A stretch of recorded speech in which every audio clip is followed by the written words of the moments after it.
Të nderuar të shikues, mirëmbrëma dhe mirëserdhët në emisionin ton Bashkimi Evropian dhe ne. Bashkimi Evropian shpesh lidhet me politika dhe reforma, por ndikimi i tij ndihet edhe në jetën e përditshme të qytetarëve. Përmes projekteve zhvillimore, investimeve infrastrukturore dhe bashkëpunimit ndërkufitar. Sonte do të flasim për mundësitë që sjellin fondet evropiane, për bashkëpunimin mes Strugës dhe Pogradecit, për mbrojtjen e liçenit të Ohrit, për deponit, si dhe për rëndësinë strategjike të portit të Durrësit dhe korridorit 8, për zhvillimin e rajonit. Sa po i shfrytëzojmë këto mundësi dhe sa po na ofrojnë ato me standardet evropiane. Për këtë bisedojmë sonte me zotin Mendi Qyra, kryetar i komunës së Strugës. Mirëserdhët në emisionin. Mirëserdhjet. Kënaqësi që jam me ju. Më vjen mirë, ju faleminderit që pranuat që të rrugtoni që nga Struga, duke marrë parasysh edhe agjendën tuaj, por kënaqësi është të jem me ju. Normalisht për të zbërthyer edhe problemet që kemi edhe nevojat që kemi. Një temë mjaft e rëndësishme të cilën e Ceka disa herë është diskutuar dhe është shfaqur në publik, mirë po jo se në fokus ka qenë që vazhdimisht të diskutohet në këtë. Me qëllim e përmenda këtë linjën Pogradec-Strugë, pasi që ju e keni teksuar edhe në programin tuaj. Por unë do të lusë regjin tani në fillim që të na e lëshojnë vetëm një kronik e cila është e përgatitur nga kolegja fitore i Strefi nga Struga, korespondentja jon, dhe më pas rikthehemi në studio për të diskutuar të gjitha çështjet të cilat i përmenda pak më parë.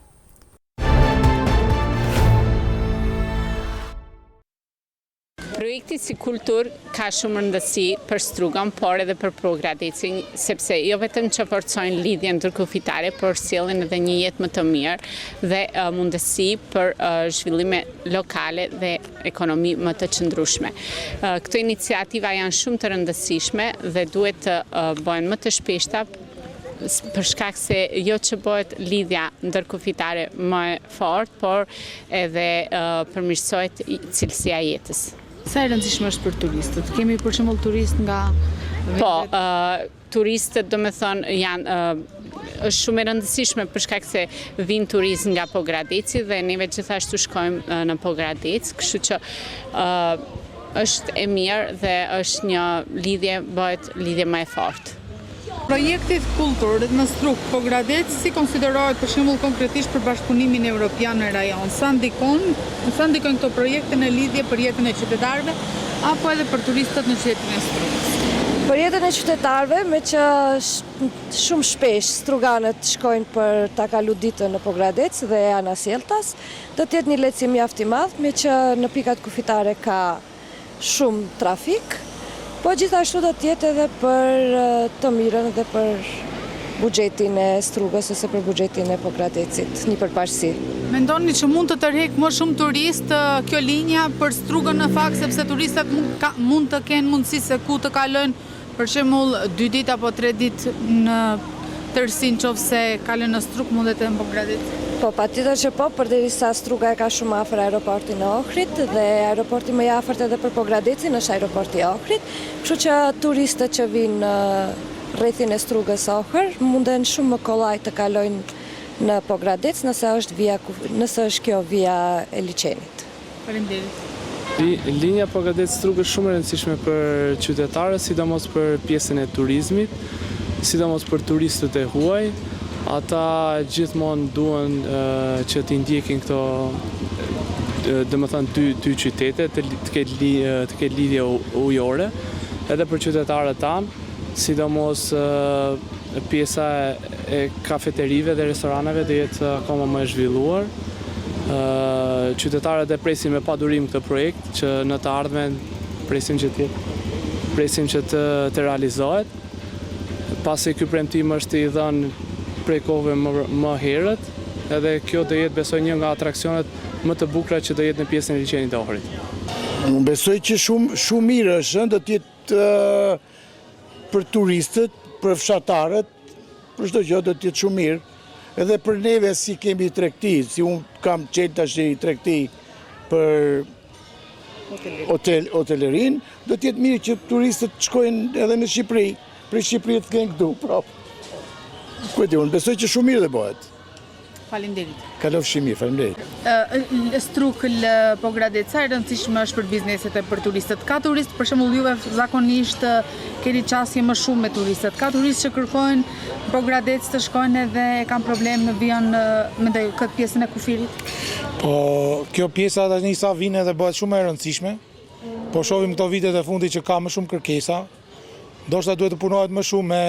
kufirin, mendoj që të lëvizin më shpejt turistët që mos presin tumbin kohë. Pe Pogradeci këtu ta bëjt 2 orësh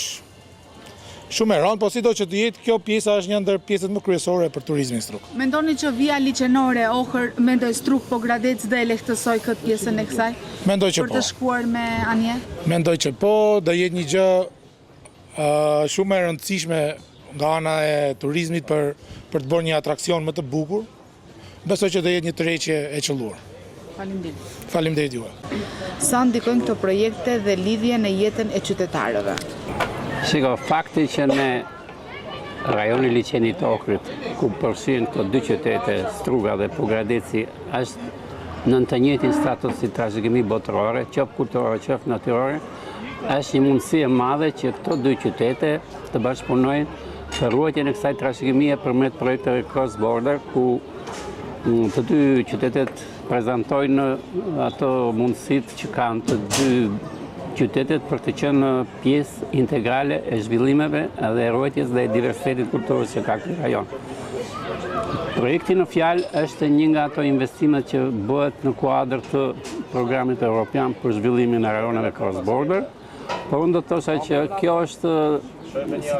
një prej mundësive të mëdha që ka ky rajon për të pasur bashkëpunim për shkak të shumë fondeve që jepen në kuadër të bashkëpunimit cross border me qëllim që jo vetëm të ruhet si të është paqja në këtë rajone, sepse Ballkani dihet që është një rajon konfliktual, por mbi të gjitha të bëhen shkëmbime të cilat i shërbejnë jo vetëm zhvillimit të kulturës dhe traditave që ka rajoni, por mbi të gjitha krijimi i urave të bashkëpunimit në të gjitha fushat, përfshi mbrojtjen e mjedisit, zhvillimin e qëndrueshëm rural, ruajtjen e ekosistemit, ose përdorimin e qëndrueshëm të pyjeve apo të gjitha resurseve natyrore që ka rajoni. Sa mund të jetë realizueshme kjo? Se mbaj di që disa vite më përpara u iniciua për të realizuar dhe pastaj u ndërprerë. Shiko, faktikisht në bazë të shumë dokumentave që janë nënshkruar ndërmjet të 2 qeverive, qeverisë shqiptare dhe qeverisë maqedone,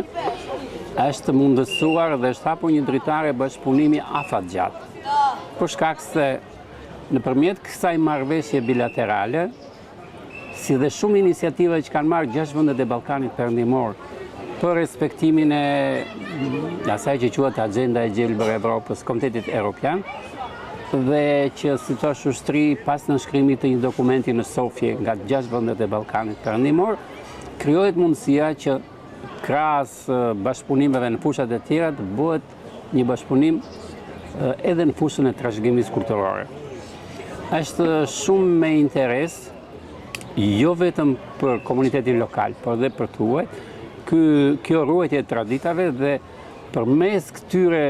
si thua projekteve të ndryshme krijohet mundësia që të kemi një destinacion turistik,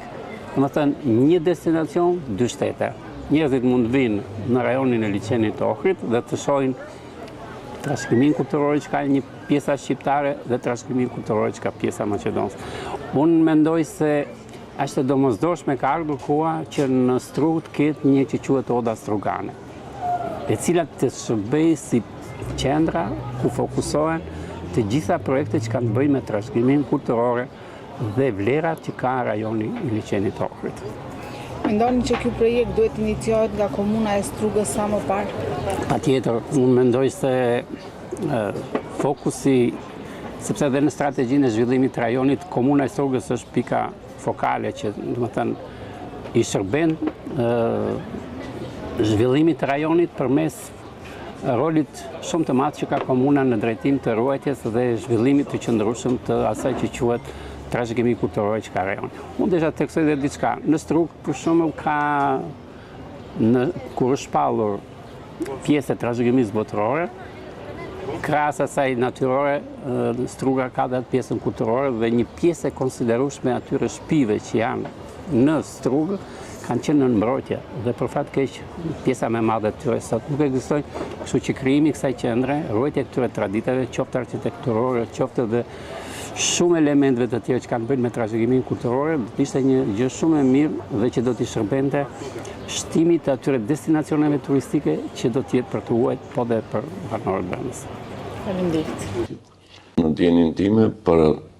2 vjet e gjysmë në mbledhjen e 2 qeverive, paka shumë 2 vjet e gjysmë, në mbledhjen e 2 qeverive është marrë vendimi që të bëhet. Pra është ligjesh, është në fuqi për të lejuar lundrimin e qytetarëve me mjete lundruese. Ndoshta tani për shkak të burokrasive të dyja palëve ka mbetur pezull ky vendim që për mua është absurd edhe i vonuar. Po që kur kam qenë unë deputet e kemi hedhur, unë kam qenë përpara dhe deputet e kemi hedhur këtë ide, sepse kjo është një ëndër e vjetër e pogradectarëve, ndoshta edhe qytetarëve të Strugës dhe të Ohrit, për të lëvizur si dikur që në kohën e vitit 40, siç e thashë më parë, vendimi është marrë, kemi një ligj që na lejon nga dyja qeverit, që na lejon lëvizjen e lirë, tash i presim ndoshta aktet nënligjore që na pengojnë. Besoj që janë nga dyja shtetet. Pra, besoj që duhet jetë nga Ministria e Rendit, nga Ministria e Financave dhe nga Ministria e Transportit, sepse patjetër që duhet një kapiteneri, duhet të marrë masat për doganirë, se për kontrolli doganor duhet patjetër dhe për policinë. Duhet dhe sistemi TIMS që të futet me qëllim që të lehtësohet lëvizja e lirë e qytetarëve. Po, kemi të drejtë, para 2-3 vjetësh, në një thirrje të bashkimit, janë thirrjet e bashkim cross-border që bëhen midis vendeve kufitare, edhe ne dhe Ohri në dijenin time fituam nga një nije që kushtonin nga 500.000 euro me voltaik për të paqme me mjedisin edhe me liçenin. Nuk e di pse mbeti, ndoshta për shkak të këtyre burokrasive të tjera që nuk kishin firmosur marrëveshjet me njëri tjetrin për të lëvizur për të hyrë në qarkullim nëpërmjet liçenit. Po unë di që dy anijet ishin nga 500.000 euro, ku kishin edhe gjëra tjera që ne do bënim ndoshta edhe me Strugën, do bënim një si shoqat të përbashkët me disë 3 qyteteve, me qëllim që t'i lëviznim ato në për liçen, sipas marrëveshjes që do bënim bashkë, sepse ne mendojmë që kjo, unë nuk e di, ose ka ndonjë skepticizëm nga pala tjetër që mendon që ndoshta do marrim ne turistë, por kjo nuk është e vërtetë. Unë mendoj që turizmi duhet të jetë rajonar. Pra gjithë rajoni Korçës dhe Struga dhe Ohri duhet të jenë në një paketë turistik, me qëllim që ne të shfrytëzojmë çdo mundësi, këtë dhuratë të natyrës, këtë liçen të mrekullueshëm, duhet ta shfrytëzojmë në të mirë të qytetarëve tanë, në të mirë të zhvillimit të turizmit, dhe patjetër që ne, duke bërë një paketë të përbashkët turistike, ne mendojmë që turistët që vinë nga vende të ndryshme të botës, mos qëndrojnë 1 ditë apo 2 ditë, por le të qëndrojnë 3-4 ditë, pra, të vjen përdallë këtij rajoni, dhe ky duhet të jetë synimi im. Po unë nuk besoj që e kam parë me këtë sy, po them që janë pak skeptik se kujtojnë ato që thash pak më parë, kujtojnë që ne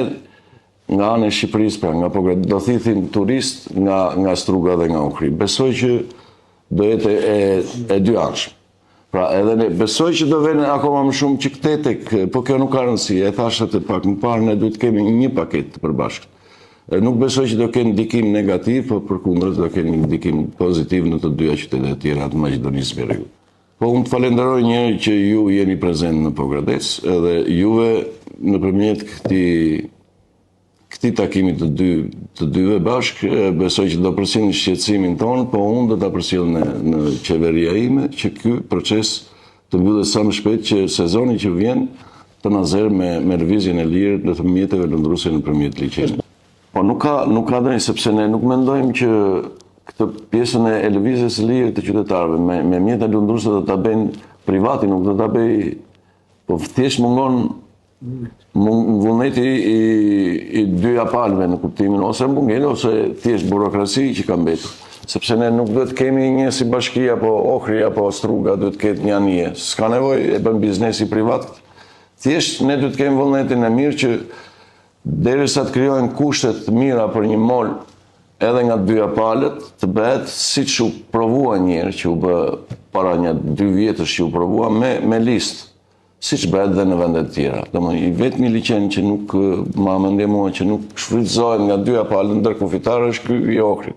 Po të vini në Sarand edhe në Kostur nga dyja palët shkojnë e vinë turistit e kjo ka sjell një impakt shumë pozitiv në ato vende.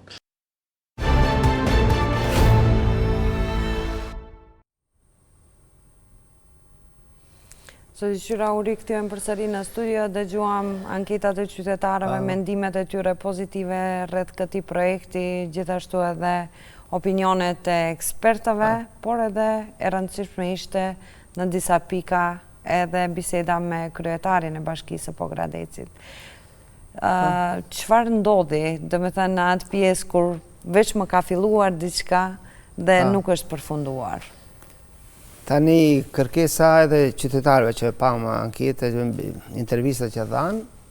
por edhe kryetari i Bashkisë Pogradecit, po të njëjtin mendim kemi edhe ne, edhe unë si kryetari i komunës së Strugës, që kjo kërkesë e kahmoqshme, cila ka ekzistuar në vitet deri në vitet 1943 dhe është ndërprer, do të thotë para shumë vitesh, 80 vite sa i bie, 80 vite, po, ka ekzistuar, kurse në kohën e tanishme nuk ekziston, që është pak absurde dhe e pakapshme. Unë gjithmonë e kam hedhë si kërkesë, si alternativë, si mundësi që kjo linje ujore cila duhet krijohet nga Pogradeci, Strug Pogradec, duhet patjetër të rivendoset, ta quaj kështu, sepse ka qenë më herët, dhe kjo bëhet në mënyrë shumë të lehtë, vetëm pjesën administrative, të cilët 2 qeverit, po normalisht edhe 2 komunat, por edhe komuna e Ohrit, bashkarisht, të vënë në lëvizje. Pjesa administrative mund të rregullohet shumë shpejt, sepse ka një lëvizje rreth 1 orë nga Struga deri në Pogradec, dhe në momentin kur lëvizjen aty mund të bëhet edhe kontrolli që është shumë praktike dhe në shumë shtete tjera të cilat në vendet të këtilla ku kanë një liqet përbashkët ose një lund përbashkët ose një det përbashkët, sigurisht i bëjnë në këtë formë dhe forma dhe mënyrat ka të tilla dhe mund të zbatohen. Unë besoj që ne si kryetar komune, unë sidomos, marë përgjegjësinë që ta ngrejnë në nivelin më të lartë këtë, edhe nga qeveria jonë e Republikës së Maqedonisë së Veriut, por normalisht kam biseduar edhe me institucionet e Shqipërisë, kam folur për këtë tematikë edhe me Ministrin e Kulturës, ku e kemi hedhë si problem që sa më shpejt të zgjidhet, ka një marrëveshje e cila është nënshkruar, por gjithsesi duhet të vazhdojë tutje për të realizuar, të konkretizohet. Normalisht që na mbetet ne nëse kjo puna administrative realizohet, na mbetet ne që të bëjmë një port i cili jo që kushton shumë, por sigurisht që kemi mjete ose me mjete tjera të Bashkisë Evropiane të cilat japin për gjërat këtilla, për projekte këtilla, ta realizojmë dhe normalisht në këtë rast dhe të kemi, siç e thanë edhe vetë qytetarët, dhe të ketë përfitime, është një vlerë e shtuar, sepse jo vetëm pjesën turistike ku turistët dhe ta kenë një destinacion ku ka një lëvizje të 2 shteteve në pjesën ujore, por dhe të ketë edhe pjesën e qytetarëve të Strugës dhe Pogradecit që në kohën jashtë sezonit të kalojnë atje, edhe të kalojnë në një fundjavë apo në një ditë, ose po edhe në pjesë tjera, pse jo edhe të shkojnë për punë tjera të cilët e ngarkon pjesa e kalimit toksor, ku për fat keq ne tani vite me radhë kemi një ngarkesë të ngarkuar në doganën e cila është e ndërlidhur me Shqipërinë. Besoj që është projekt i cili mund të realizohet, ka pas një projekt të tillë ku disa fonde të Bashkisë Evropiane janë ndarë dhe për fat keq nuk janë shfrytëzuar. Kanë qenë fondet të cilat kanë pas të bëjnë me dy anije të cilat kanë qenë me energji të ripërtrishme, të cilat ka qenë ekologjike për qytetin, për liçenin e Strugës edhe Ohrit dhe Pogradecit, sepse edhe kjo është një mënyrë, një metodë të cilët ne duhet të mbrojmë ndotjen e liçenit, duke ditur se jemi në mbrojtjet e UNESCO-s. Domethënë, mundësit, format, mënyrat janë gati për të përmbyllur, por ne gjithsesi edhe ne, por edhe ju si mediume duhet ta ngritni këtë problem i cili është i nevojshëm dhe i domosdoshëm për qytetin e Strugës, Pogradecit, por edhe të Ohrit. Patjetër që po, unë sa po e diskutuam këtë çështje dhe kam parë edhe programin tuaj i cili ka qenë fokusuar pikërisht në këtë,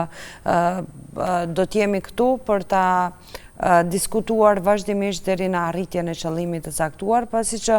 është një nga projektet, siç e përmendet, ndërkufitar, i cili lidh dy shtete. Bashkimi Evropian vazhdimisht mundohet që t'i inkurajon vendet që t'lidhen në bashkëpunimin e tyre, por krahas të gjitha atyre për mbrojtjen e trashëgimisë, për mbrojtjen e liçenit, për mbrojtjen e të gjitha atyre dhe rikthimin e turistëve apo lëvizjen e turistëve në mes dy vendeve. Kjo, pasi që ju e njihni mirë edhe sferën ekonomike, ndikon edhe në zhvillimin ekonomik, apo jo? Patjetër. Sigurisht ndikon, jo pak, ndikon shumë, sepse ne Strugën duhet ta fokusojmë te pjesa turistike. Domethënë, veprimtaria kryesore duhet të jetë në komunën e Strugës turizmi, edhe pse konsiderohet që është qytet turistik, përsëri të hyrat më shumë futen nga pjesa e ndërtimtarisë dhe pjesët tjera të veprimtarive. Por në radhë dytë vinë turizmi. Ne tani turizmi duhet ta nxjerrim në radhë të parë. Për ta nxjerrur në radhë të parë, një ndër këto mundësitë që të jetë atraktive qyteti i Strugës do të ishte kjo linjë e cilën ne e kërkojmë ngulm, sepse i afrohet edhe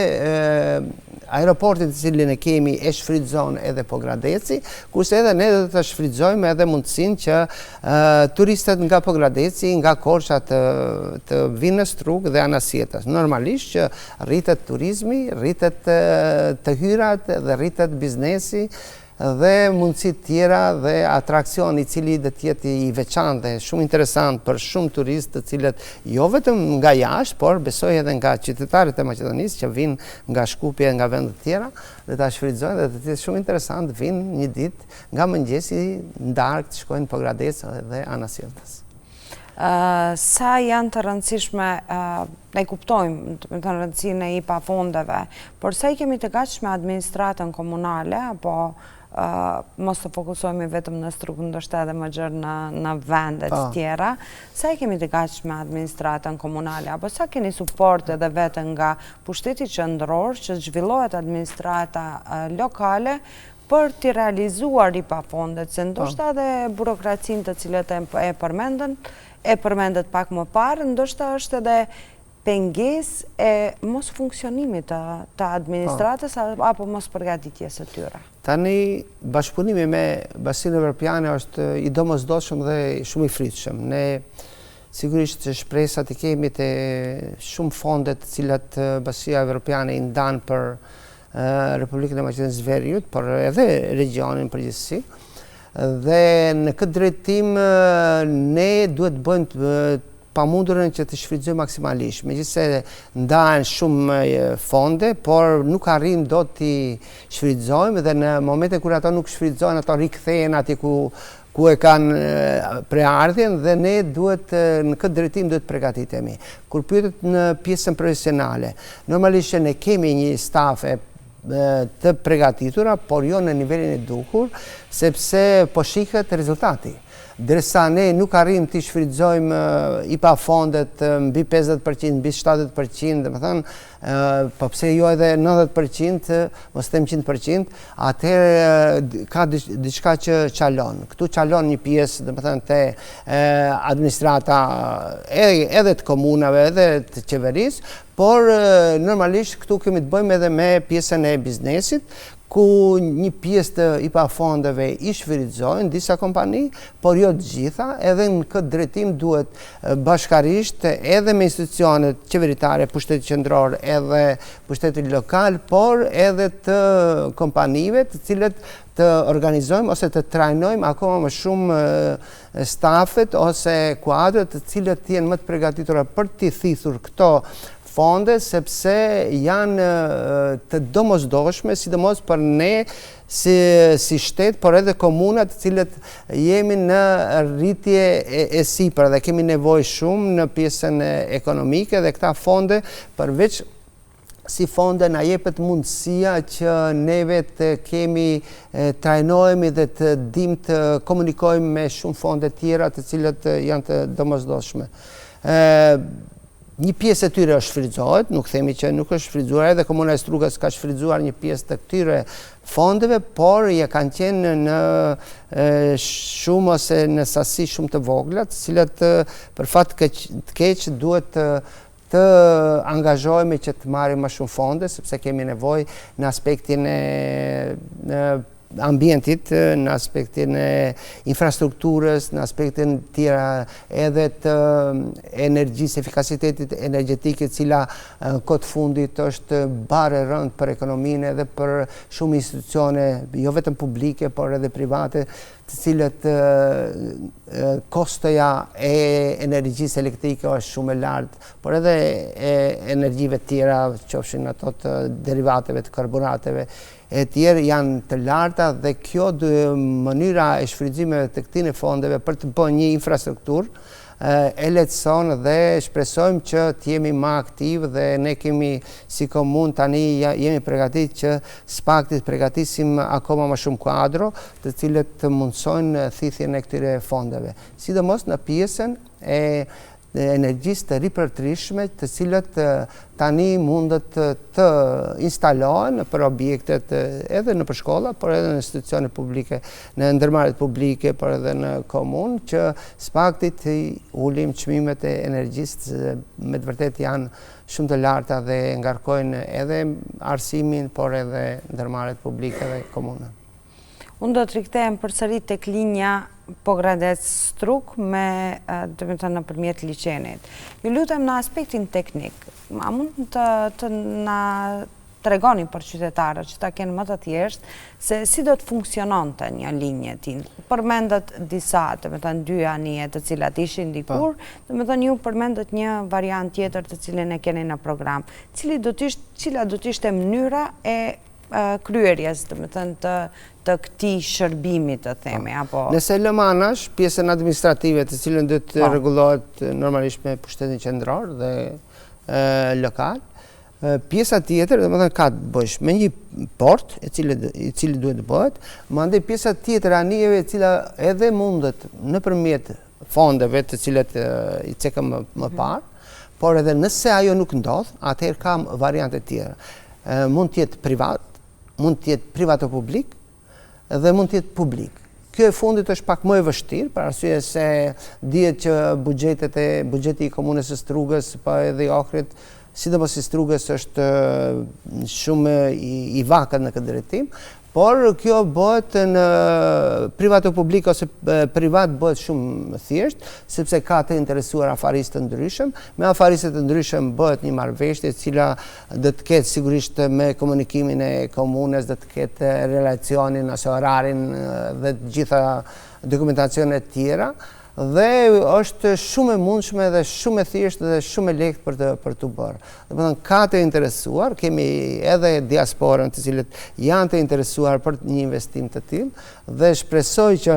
momenti që ne e mbyllim procedurën administrative, procedura tjetër teknike, sigurisht dhe të realizohet dhe besoj që dhe të kemi diçka shumë interesante për qytetarët e Strugës, Pogradecit, por edhe të Ohrit. Unë shpresoj se do t'jetë ashtu, do të vazhdojmë të ndjekim këtë ecurin dhe shpresoj se së shpejti do të kemi edhe rezultate konkrete, do t'ju kemi këtu me ndonjë... Ne kemi një komunikim shumë të mirë me kryetarin e Bashkisë Pogradecit, kemi pas edhe vizita, dhe kemi folë këtë si temë, dhe më thënë ka ana e dy kryetarëve të komunës e dy komunave nuk ka asë një penges, jo vetëm që s'ka penges, por edhe ngrejmë në një nivel akoma më të lartë, të cilët duhet të ketë impact pozitiv nëse edhe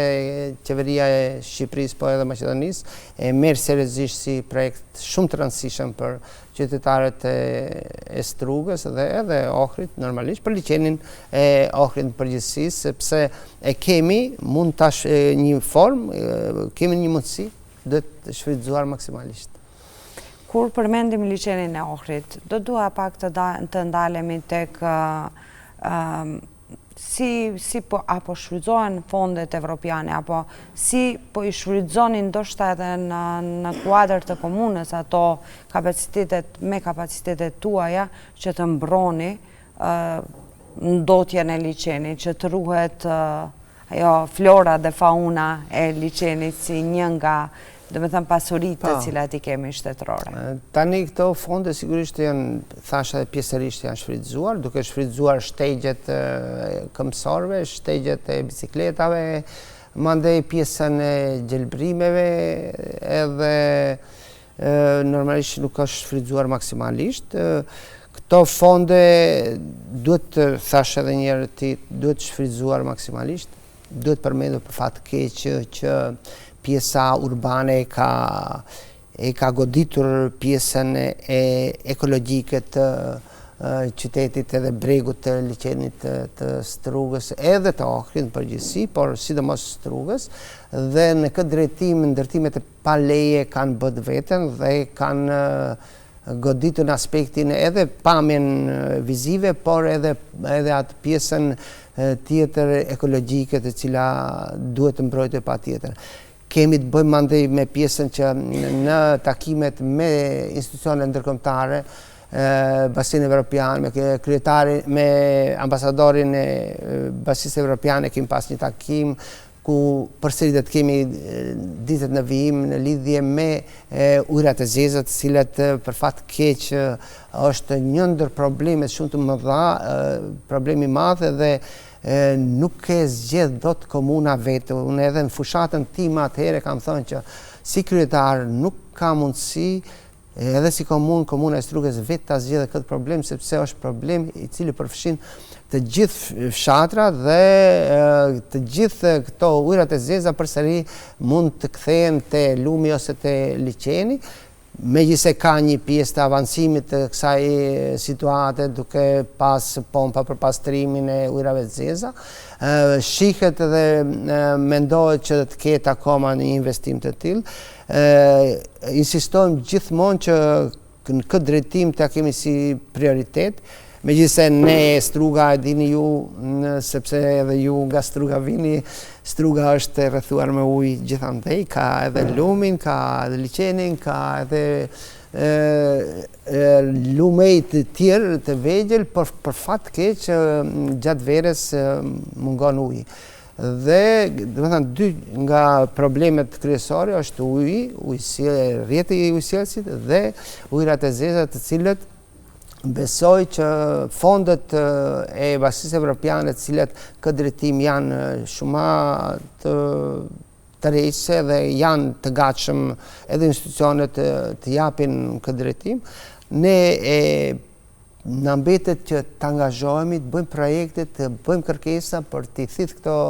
këto mjete sepse për ta mbrojtë lumin, për ta mbrojtë liçenin, mos flasim gjithmonë për liçenin, se kemi edhe lumin, një ndër lumenjt më të bukur besoj që kanë këtë pjesë dhe shpresoj që edhe këtu duhet i kushtojmë rëndësi. Punojmë në atë drejtim, jemi si qeveri e re komunale, i kemi prek të gjithë problemet dhe i kemi piketuar vendet ku duhet të vendosen pompat për pastrim, që mos ndotet edhe lumi, po edhe liçeni. Dhe besoj që me ngulm dhe t'jarrim. Shpresoj. Struga është një ndër qytetet më të bukura, jo për shkak ndërlidhjes ndoshta familjare që kam, por është qyteti më i bukur ndoshta në vend për shkak të bukurisë, siç e përmendat, natyrore, të cilën ja ka falë Zoti, dhe është një nga qytetet që ka edhe lum, edhe liçe. Dhe me të vërtet duhet të shfrytëzohen të gjitha këto aspekte për ta mbrojtur një gjë të cilën e kemi dhe duhet ta mbrojmë patjetër. Do të vazhdoj edhe me një pikë tjetër, se kemi shumë çka të diskutojmë, por këtu i kemi edhe deponit. Një nga problematikat kryesore, krahas ujrave të zeza, krahas të gjitha çështjeve të cilat i diskutuam, gjithashtu mbetet problemi deponia. Keni gjetur ndonjë zgjidhje për... Tani është problemi akumuluar me vitet të tëra, më shumë se 2 dekada. Dhe jo, nuk është vetëm problem në Strugë, po Struga ka dyfish problemin, sepse deponia është shumë afër qytetit dhe kjo bën problemin plus. Ne për momentin e mirëmbajmë, që mos ketë, është mirëmbajt, ka një formë metodë për mirëmbajtje që mos jetë shumë,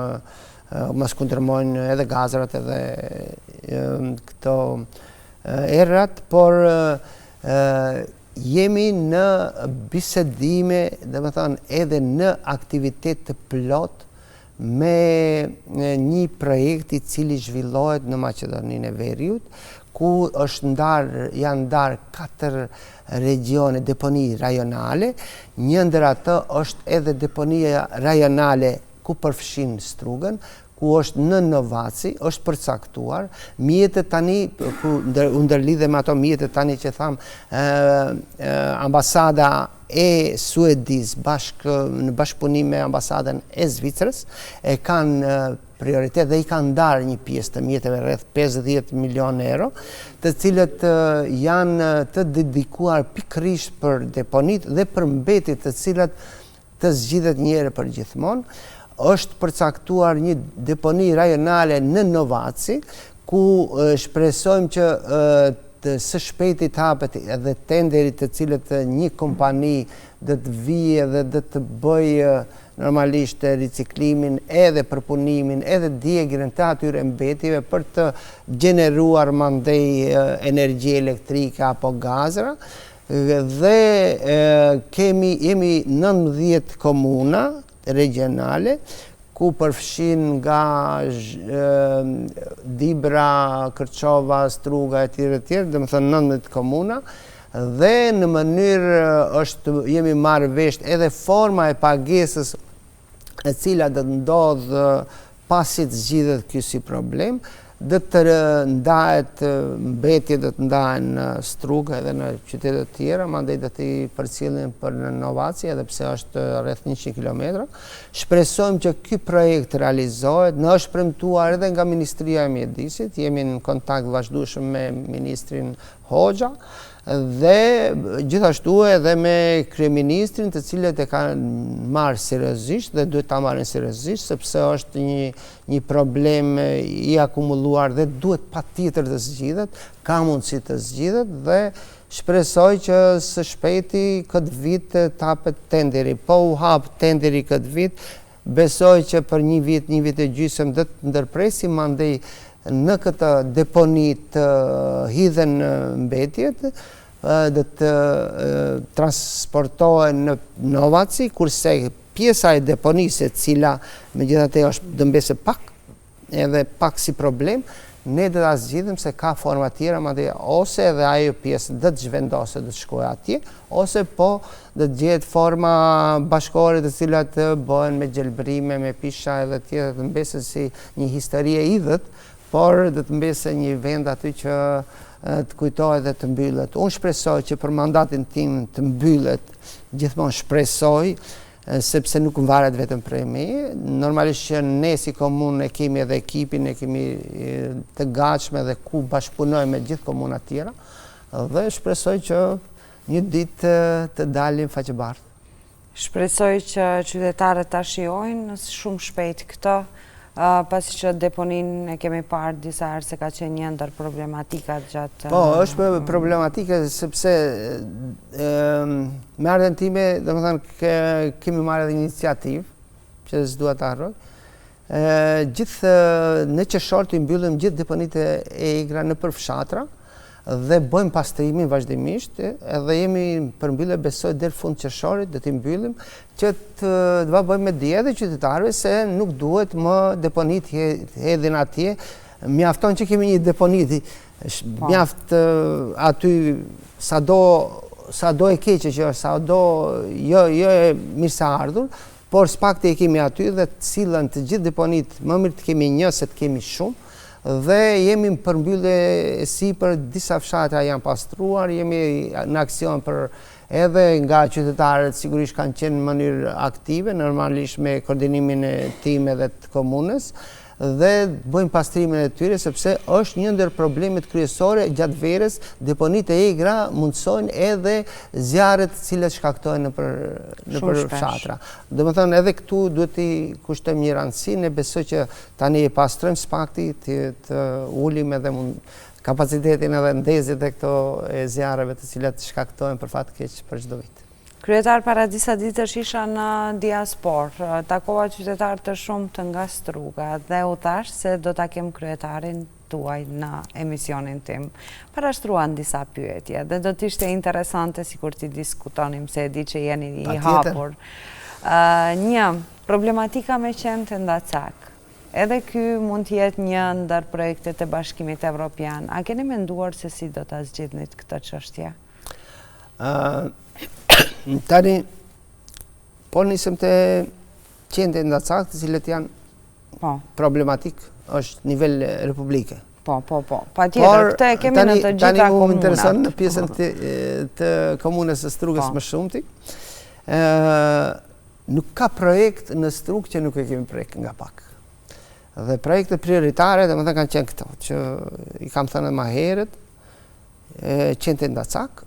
Ne kemi një projekt shumë interesant, të cilën nuk dua ta zbuloj tani. Jemi përfundim me sipër, për fat keq, po e them për herë të parë tek ju. E kishim në renditet të Këshilli i Komunës së Strugës. Opozita nuk e kaloi për arsye se nuk i kishim, ishte elaborati shumë i madh, voluminose, nuk kishim mundësi ta përkthejmë në gjuhën shqipe. Edhe nuk e kaloi, që për fat keq për mendimin tim edhe kinezisht po ishte duhet të kaloj. Dhe po e kalojmë tash seancën e radhës, jemi përmbyllje, po punohet, dhe më thënë përmbyllje që e bëjmë dhe ky projekt dhe tjetë shumë interesant, besoj dhe tjetë jo vetëm në komunën e Strugës, jo vetëm në region, po dhe tjetë edhe më gjarë. Interesant dhe besoj që njëre për gjithmonë ta zgjidhim këtë si problem, normalisht, tu duhet të aktivizohet edhe policia, sepse kemi probleme me sjelljen e qenve nga qytetet tjera. Edhe se ne kemi parapar për 250 qenë të cilët dhe t'i strehojmë dhe do t'jetë një vend atrakcion ku qytetarët do të shkojnë t'i vizitojnë edhe kush ka dikush dëshirë mund t'i marre në shtëpi, varet nga njerëzit të cilët ka edhe të tillë që i kanë qef, dhe mandej dhe të kemi edhe bashkëpunim me qytetet tjera të cilët normalisht dhe t'i fotografojmë qenë të cilët janë tontë dhe cilët të qyteteve tjera, që të dimë mos i lëvizim qenë nga një qytet në qytet tjetër. Kemi gjetë një farforme, kemi biseduar edhe me kryetarët e komunave tjerë, rreth nesh që s'pakti kjo fenomen të ndërpritet që mos vinë nga qytetet tjera. Dhe tjetë shumë interesant Më vjen mirë që ndajtët lajmin me... Mbetet si hariq për muajt në vim. Kurse pjesët e parkingjeve, ku ne kemi 2 projekte, të cilët duhet t'i realizojmë, ka të bëjë me investimet të mëdha, të cilët komuna nuk i bën dot vetë, dhe kemi zgjedhur mënyrën privato-publike, dhe për të bërë një projekt privato-publik duhet bëhet paraprakisht ulëmtimin fizibilitetit, të cilët mbas të cilit neve do të japim tender që të mund të konkurrojnë më shumë kompani. Jemi në vazhdim, domethënë bëjmë analizat e fizibilitetit. Kur do të përmbyllet ajo analizë, sigurisht do të japim tenderet. Është projekt shumë i madh që nuk realizohet brenda natës, por shpresoj që vitin tjetër do të fillojë. Kurse ne kemi edhe projekte shumë interesante tjetër që një premtim të cilën unë kam dhënë dhe shpresoj ta realizoj. Një rrugë e cila është nga liçeni i Strugës del në Morovisht, për arsye se kemi një ngarkesë të madhe të trafikut në pjesën nga Dibra, Veleshta, Allapunishti e Këndej, dhe aty gjatë verës bëhet një rëmujë e papar ku qytetarët presin nga 1 orë dhe 2 orë, më shpejt vinë nga Gostivari se sa nga Veleshta ose nga Dibra. Dhe e kemi nisë tani, kemi fazën e parë, mandej këtë vit besoj e mbyllim fazën e parë, faza e dytë do të fillojë besoj 2027, dhe i kemi ndarë edhe mjetët, domethënë puna vazhdon në mënyrë intensive.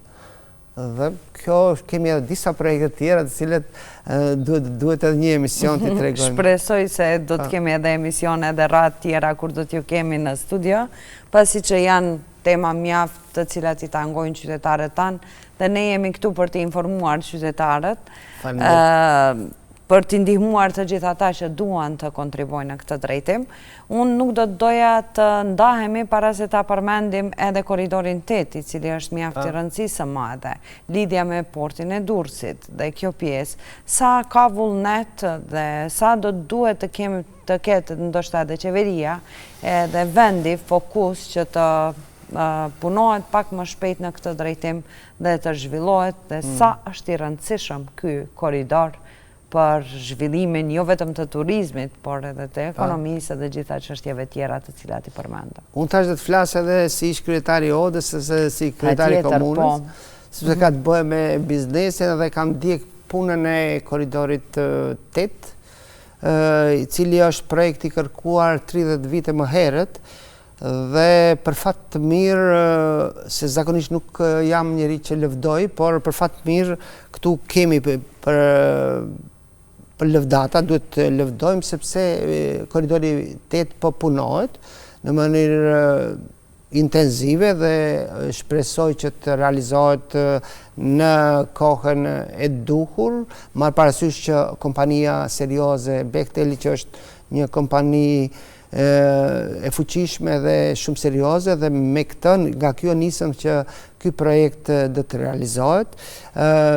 Unë kam ndjek si ish kryetar ky projekt, nuk të gjithë ato që kanë ndikuar dhe kanë ndihmuar në fillimin e këtij projektit, duhet jemi mirënjohës,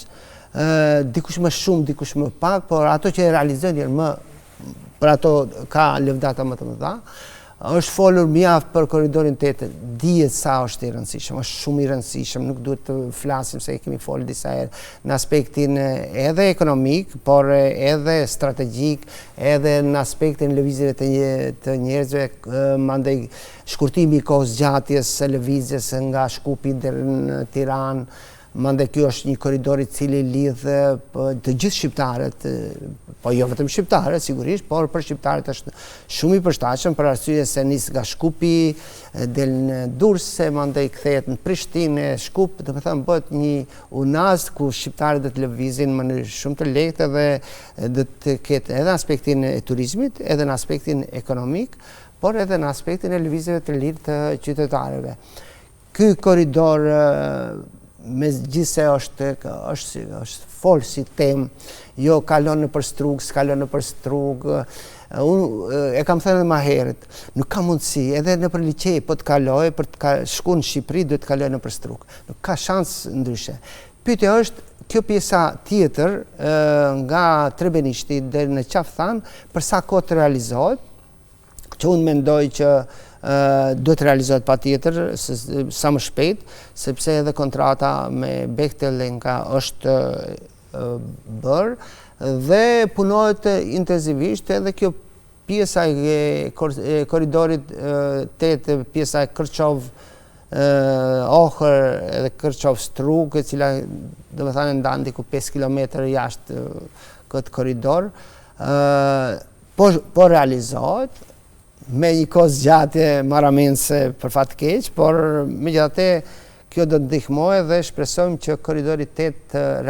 jo shpresojmë, unë jam i bindur 100% sepse ka shumë elemente tjera që rrin pas kësaj për të realizuar ky si koridor. Edhe nga aspekti sepse është interesi i NATO-s, po është interesi tjetër strategjik, është interesi ekonomik, edhe përafron, dhe me thonë, detin e zi me detin Adriatik, ku janë, dhe me thonë, porti i Durrësit dhe të vijen në funksion, më shumë sepse normalisht dhe të konkurohet porti i Selanikut, por pjesën e Maqedonisë Perëndimore e afron shumë dhe besoj që kosteja e transportit dhe të jetë shumë e vogël nga perëndimi, sepse kemi Italinë, Durrësin dhe pjesën tjetër të Maqedonisë Perëndimore, por jo vetë. Kjo është mjaft e rëndësishme, kjo pjesa e fundit si që përmendet. Këtu duat edhe të ndërlidhem me atë se sa është e rëndësishme, sepse i keni gjatë kohë, keni qenë kryetari odës ekonomike, gjithashtu edhe në jetën publike dhe si një nga biznesmenët e njohur në shtetin tonë, sa ndikon anëtarësimi i vendit në Bashkimin Evropian në cilësinë e jetës së qytetarëve dhe zhvillimin ekonomik. A mund të na thoni në pika të shkurta para se ta përmbyllim emisionin? Po folëm për Bashkinë Evropiane, folëm për fondet, folëm për praktikën, përvojën e tyre, demokratizimin e vendit duke na udhëzuar shumë forma tjera, do të thonë gjithë këto ne synojmë që të kemi vlerat e tyre dhe normalisht po i marrim vlerat e tyre dhe të na ndihmojnë ne për të zhvilluar përtesë përpara, sepse jo vetëm pjesën teknike, financiare, por edhe pjesën arsimit, sepse gjithë ne kërkojmë që të shkollohemi në perëndim dhe të sjellim nga perëndimi edhe dijen edhe përvojën, dhe një hap para, një ditë para, sa më shpejt futemi në Bashkinë Evropiane edhe të kemi përfitimet tona, të cilat jo vetëm atë ekonomike, por edhe stabilitet edhe politik, por edhe ekonomik. Dhe shpresoj që Maqedonia të ecë më shpejt, shpresoj që të arrijmë edhe këto ndryshimet që kërkohen në kushtetutë të bëhen sa më shpejt, që të sidomos biznesi, kompanitë e kërkojnë këtë sepse kanë mundësi më lehtë edhe të arrijnë te fondet, por edhe të arrijnë deri te rritja e zhvillimit të kompanive dhe në këtë rast Maqedonisi duhet te kompanitë të cilat dhe të prodhojnë më shumë për të eksportuar se sa për të importuar, që ne për fat keq jemi deficitar në këtë pjesë dhe ne jemi vetëm suficitar në raport me Kosovën edhe Shqipërinë, kurse me pjesët tjera jemi pjesën ndërmuese të Bashkisë Evropiane e shteteve jemi deficitar dhe duhet që këto kushte dhe futja në Bashkinë Evropiane sigurisht dhe të na mundëson që të thithim sa më shumë mjete, por edhe normalisht ndihmesa tjera, qofshin ato administrative, qofshin ato teknike, qofshin ato me përvojë, trajnime e tjera. Unë ju faleminderit shumë që ishit pjesë e emisionit tim. Me të vërtet shumë pika të rëndësishme diskutuam, shumë mesazhe dërguam dhe shumë risi për qytetarët, jo vetëm të Strugës, por mbar vendit. Unë ju faleminderojmë nga zemra që ishit. Unë kisha kënaqësi dhe sigurisht që mbeten shumë gjëra për të folur, por kemi raste tjera do të kemi raste tjera patjetër. Kënaqësi që isha me ju. Të nderuar, këtu përmbyllim, këto ishin minutat e veçuara për këtë edicion të Bashkimit Evropian dhe ne folëm për projekte ndërkufitare për mbështetjen e Bashkimit Evropian në këto projekte, për gjitha ato që mund ne t'i shtyem përpara dhe të gjitha ato që ne mund t'i ndihmojmë për të pasur një shoqëri sa më të pasur, sa më të mirë dhe një shtet më demokratik. Ju faleminderit që ishit me ne sonte, shihemi javën e ardhshme.